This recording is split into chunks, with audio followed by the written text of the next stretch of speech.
හැබැයි එක එක ප්‍රමාණයෙන් තියෙන්නේ. ඒ වගේ යම් තක්සේරුවක් අපිට අවශ්‍ය වෙනවා.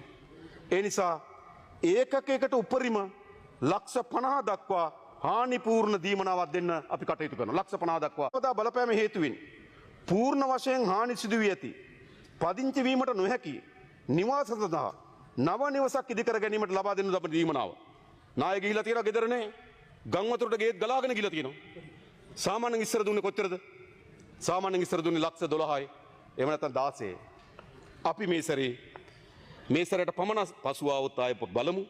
හැබැයි මේ සැරේදී අපි නිවසක් අහිමි වුණු අයට නිවස ඉදිකර ගැනීම සඳහා ලක්ෂ 50ක්. මේ ලක්ෂ 50 ගන්න කෙනාට රජයෙන් ඉඩමක් දෙනවා ගයක් හදාගන්න. රජයෙන් ඉඩමක් දෙන්න ඉඩම් නැත්නම් ලක්ෂ 50 දක්වා දීමනාවක් දෙනවා. ගේ හදන්න දීපු ලක්ෂ 50ට අමතරව ඉඩමක් මිලදී ගැනීම සඳහා ලක්ෂ 50 දක්වා දීමනාවක් ලබා දෙනවා. ඒ දෙකම ගියා නම් රුපියල් කෝටියක් හම්බ වෙනවා.